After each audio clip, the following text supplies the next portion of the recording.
Hallelujah. प्रभु की स्तुति हो, परमेश्वर का धन्यवाद हो।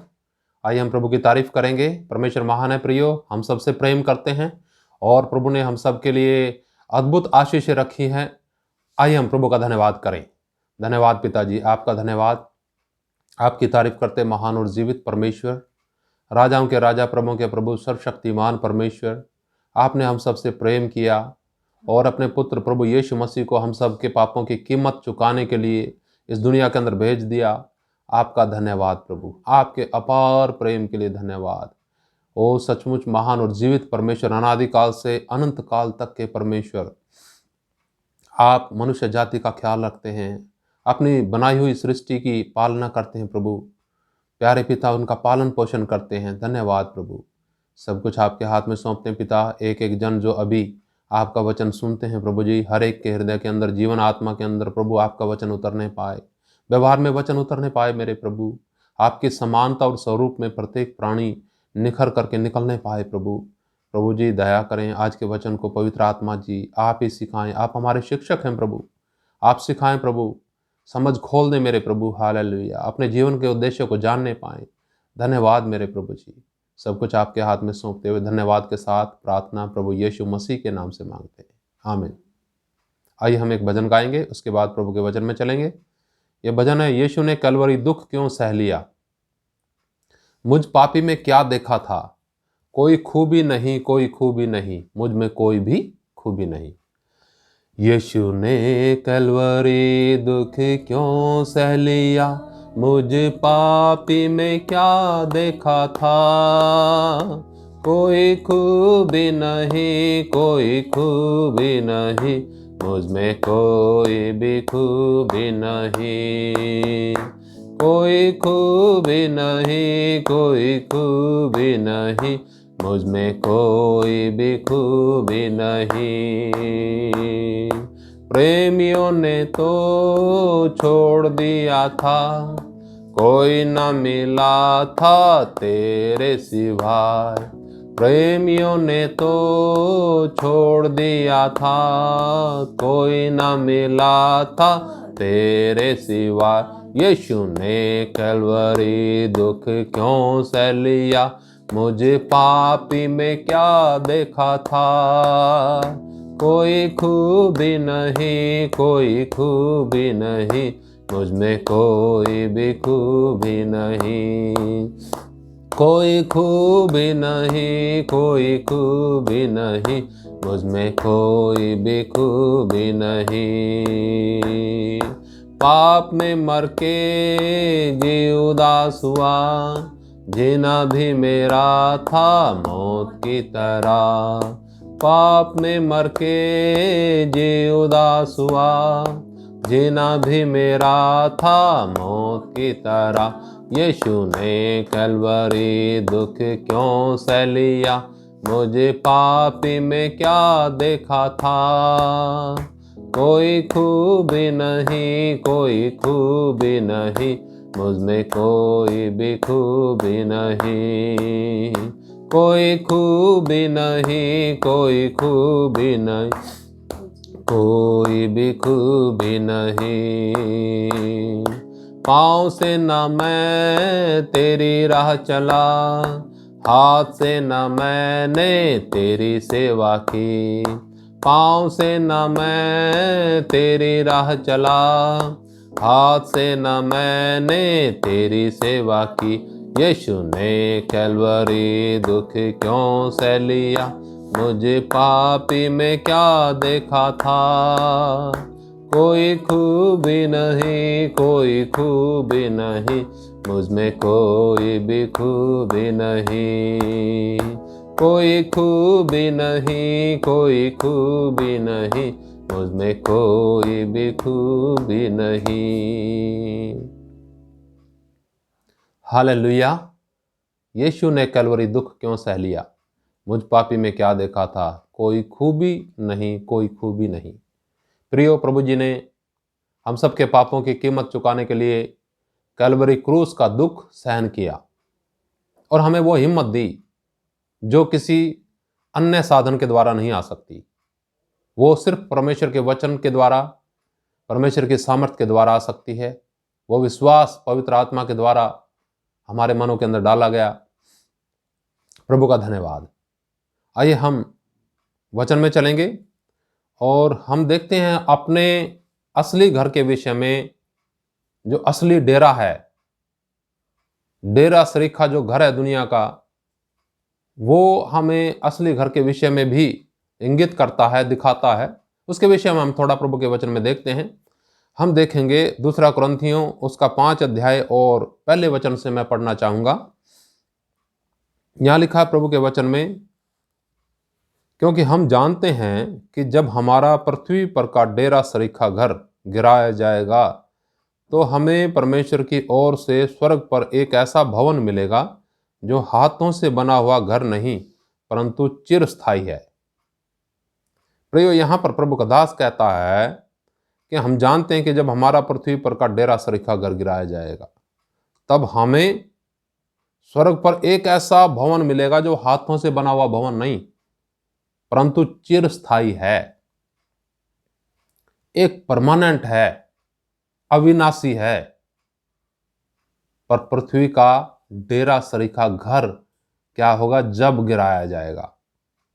कई लोग हम यहां दुनिया में सोचते हैं कि हम हमेशा इस दुनिया के अंदर रहेंगे, परमानेंट है हमारा यहां पर घर, सब कुछ जोड़ करके इधर ही जाओ।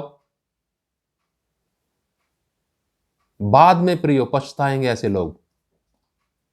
परंतु जिन लोगों को परमेश्वर ने अपने पुत्र प्रभु यीशु मसीह के लहू के द्वारा खरीद लिया, जिन लोगों के जीवन के अंदर विश्वास डाल दिया परमेश्वर ने, वो लोग कहते हैं और वो लोग जानते हैं, ये कहते हैं कि जब पृथ्वी पर का डेरा सरीखा घर गिराया जाएगा तो मुझे स्वर्ग पर एक भवन मिलेगा, हालेलुया, जो हमेशा रहने वाला है, अविनाशी भवन।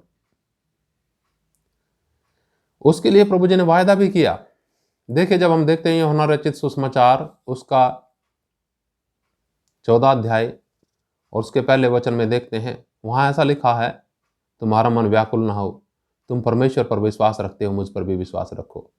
मेरे पिता के घर में बहुत से रहने के स्थान हैं, अगर ना होते तो मैं तुमसे कह देता हूं। अब मैं तुम्हारे लिए जगह तैयार करने को जाता हूं कि मैं आऊं और तुम्हें अपने साथ लेके जाऊं, ताकि जहां मैं रहूं वहां तुम भी रहो, हालेलुया। फिर आगे थोमा ने बोला कि हमने जानते प्रभु तू कहां जाता है, तो मार्ग कैसे जाने। तब प्रभु जी ने बोला कि सत्य, जीवन और मार्ग मैं ही हूं, बिना मेरे द्वारा कोई स्वर्ग में पिता के पास नहीं जा सकता। प्रियो, जब हम इन बातों को, इन वायदों को सुनते हैं तो निश्चय ही हमारे जीवन के अंदर एक पक्कापन आ जाता है, चिंता दूर हो जाती है। किस बात की? इस बात की कि जब हम दुनिया छोड़ के जाएंगे तो कहां जाएंगे। परमेश्वर का वायदा है। प्रभु जी कहते हैं कि जो मुझ पर विश्वास रखते हैं, मैं आऊंगा, उन्हें लेके जाऊंगा, ताकि वो मेरे साथ हमेशा का जीवन व्यतीत करें। तभी यहां पर बोला है प्रभु के दास ने कि हम जानते हैं। क्या आप जानते हैं प्रियो कि जब पृथ्वी पर का ये डेरा सरीखा घर, डेरा, बहुत से डेरा शब्द से बहुत से लोगों ने अपने सत्संग भवन बनाए हुए हैं, परंतु उसका अर्थ तक भूल गए, उसका मतलब भूल गए। डेरे का मतलब क्या है? डेरे का मतलब वो नहीं है ईंट और सीमेंट से बनाया हुआ। डेरे का अर्थ बताया गया, ये हमारा शरीर जब ये गिराया जाएगा तब एक ऐसी देह मिलेगी जो अविनाशी होगी, जो अनंत काल तक परमेश्वर के समानता स्वरूप में बनकर उसके साथ रहेगी। उसके साथ रहने के लिए प्रियो, हमारे जीवन के अंदर सबसे पहली बात विश्वास होना चाहिए। जब हमारे अंदर विश्वास आ जाता है, ये विश्वास कि प्रभु यीशु मसीह ने मेरे पापों की कीमत चुकाने के लिए अपने लहू की एक एक बूंद बहा दी, तब हमारे जीवन के अंदर एक उम्मीद और आशा उत्पन्न होती है। किस बात की? कि जो पाप मुझे नरक में लेके जाने वाले थे, अब मैं नरक में नहीं जाऊंगा, परंतु विश्वास जो प्रभु ने मेरे मन के अंदर डाला है, पाप माफी का, उद्धार का, वो मुझे स्वर्ग में लेकर के जाएगा। प्रभु का धन्यवाद। परंतु करना क्या है उसके लिए हमें? देखिए आगे लिखा वचन के अंदर, इसमें तो हम कराहते और बड़ी लालसा रखते हैं कि अपने स्वर्गीय घर को पहन लें। एक विशेष बात यहां पर आई है, इसमें तो हम क्या करते हैं? कराहते रहते हैं। कराहते रहने का अर्थ यह है अगर किसी से कुछ गड़बड़ हो गई तो मन में पीड़ा होगी, दुख होगा, ग्लानि होगी, अपराध बोध होगा। बहुत से ऐसे लोग हैं जो प्रभु पर विश्वास करते हैं, मैं उनकी बात कर रहा हूं, गुनाहों में बढ़ते जाएंगे, उनके अंदर कोई कराहट नहीं होगी अंदर। आप ऐसा समझिए वो प्रभु ने नहीं बुलाए हैं, सिर्फ प्रभु प्रभु प्रभु प्रभु करते रहते हैं, पर प्रभु यीशु मसीह जी का जो अर्थ है वो अपने जीवन के अंदर उन्होंने साक्षात नहीं किया। यानी उनको इस चीज का एहसास नहीं कि प्रभु जी ने मेरे पाप माफ करने के लिए अपने लहू की एक एक बूंद बहाई। तभी तो कराते नहीं अपने पापों और गुनाहों में। अगर कोई गलती गुनाह हो जाए किसी विश्वासी से तो क्या करना है? कराना है, प्रभु जी से माफी मांगनी है, पश्चाताप करना है, मन फिराना है, ताकि प्रभु की दया हम सब पर रहे। प्रियो, जब हम विश्वास करके चलते हैं प्रभु में तो बहुत से मोड़ आते हैं जो हमें गिराते भी हैं, परंतु गिरे गिरे रहना नहीं चाहिए। हमें उठ करके खड़े होकर के चलना है। अगर जीवन में कमियां कमजोरियां आती हैं तो हमारे जीवन में हमेशा कराहट रहनी चाहिए। हमें समझना चाहिए कि हमारे जीवन में कमियां हुई हैं। एक है यीशु मसीह का लहू जो हमें पापों से माफ करने के लिए हमेशा तैयार रहता है। अगर हम माफी मांगे, अपने आप को पापी समझे और माफी मांगे, तब वो हमें माफ करने के लिए हमेशा तैयार रहता है। परंतु याद रखिएगा, हमें इस डेरे सरीखे घर में कराहट के साथ जीवन व्यतीत करना है। बहुत से लोग क्या करते हैं, संसार की अभिलाषाओं के अंदर पूरा मौज करते रहते हैं। उनका जीवन ऐसा नहीं है कि जैसा कराहट का हो। उनके जीवन के अंदर कोई ऐसी आशा नहीं है कि वो एक अविनाशी घर को पहनने के लिए अपने आप को तैयार कर रहे हैं। वो कभी बात नहीं चाहते परमेश्वर की, प्रभु यीशु मसीह की, कि वो आएंगे और हमें लेकर के जाएंगे। ये बातें उनके लिए बिल्कुल एक मिथ्या मात्र हैं। परंतु जो लोग प्रभु पर विश्वास करते हैं, जिन लोगों ने प्रभु के प्रेम को चख लिया, जिन लोगों के जीवन के अंदर उद्धार का आश्वासन है, जिन लोगों को एक एहसास है, जो लोगों को मालूम है कि प्रभु जी हमें लिए चलते हैं प्रतिदिन, उसने हमारे लिए क्या किया, वो लोग क्या करते हैं? अफसोस करते हुए, अभिलाषाओं से अपने आप को छुड़ाते हुए परमेश्वर की इच्छा में अपना जीवन व्यतीत करते हैं। वो जानते हैं कि इस दुनिया में मैं थोड़े समय का हूं। वचन में जब हम पढ़ते हैं तो पानी के बुलबुले के समान बताया गया मनुष्य को, हवा के समान बताया गया, घास के समान बताया गया। ये सारी चीजें नाशवान हैं, जाती रहती हैं। ऐसे हमारा जीवन जाता रहेगा। प्रियो, आप सबके पास, हम सबके पास एक सौभाग्य है। बहुमूल्य समय भी दिया परमेश्वर ने, ताकि हम चिंतन करें, मनन करें और प्रभु पर विश्वास में बढ़ते जाएं। विश्वास के असली अर्थ को समझें, ये जाने कि परमेश्वर ने हमें किसी मकसद के लिए इस दुनिया के अंदर रखा है। काश वो मकसद परमेश्वर के द्वारा आप सब पर प्रकट किया जाए और आप भी समझने पाएं। परमेश्वर ने बेशक प्रकट किया, परंतु हम ही ना समझ हैं। हम उससे बुद्धि मांगे, समझ मांगे कि प्रभु हम आपकी इच्छा, अनंतकालीन योजना को समझने पाएं, आपकी इच्छा के अनुसार जीवन व्यतीत करने पाएं। हम अपने आप को जानने पाएं कि इस संसार के अंदर हम थोड़े समय के हैं। एक वायु के समान है, एक पानी के बुलबुले के समान हमारा जीवन है। प्रभु का धन्यवाद। प्रियो, अपने आप को जांचें और परमेश्वर के हाथ में सौंपें। अगर जीवनों के अंदर कहीं कमियां हैं, कमजोरियां हैं, तो माफ़ी मांगे, पश्चाताप करें, रोएं प्रभु के चरणों में, ताकि परमेश्वर की कृपा और उसकी दया आप पर हमेशा बनी रहे। आप अपने आप को समझें कि इस दुनिया के अंदर हम एक थोड़े समय का जीवन है हमारा। ये शरीर हमारा एक डेरा सरीखा है जो गिराया जाएगा, जरूर गिराया जाएगा। बहुत से लोगों का डेरा गिरा दिया गया, परंतु क्या उन्होंने डेरा गिराने से पहले प्रभु पर विश्वास किया था? आप और हमने विश्वास किया। बहुत से लोग हो सकता है अभी नहीं विश्वास किए प्रभु पर, ज़रूर उनके जीवन के अंदर परमेश्वर भी विश्वास डालेंगे अगर सुनते रहेंगे प्रभु का वचन। और जब उनका भी डेरा गिराया जाएगा तो स्वर्ग में एक ऐसा डेरा मिलेगा जो हमेशा तक बना रहेगा।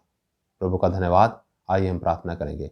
स्वर्गीय सामर्थी पिता, आपका धन्यवाद करते हैं, इस समय के लिए धन्यवाद करते हैं प्रभु। आपके प्रियों ने, आपके बच्चों ने, बेटियों ने, बेटों ने प्रभु आज का जो वचन सुना प्रभु, उसके द्वारा अपने आप को जांचने पाए।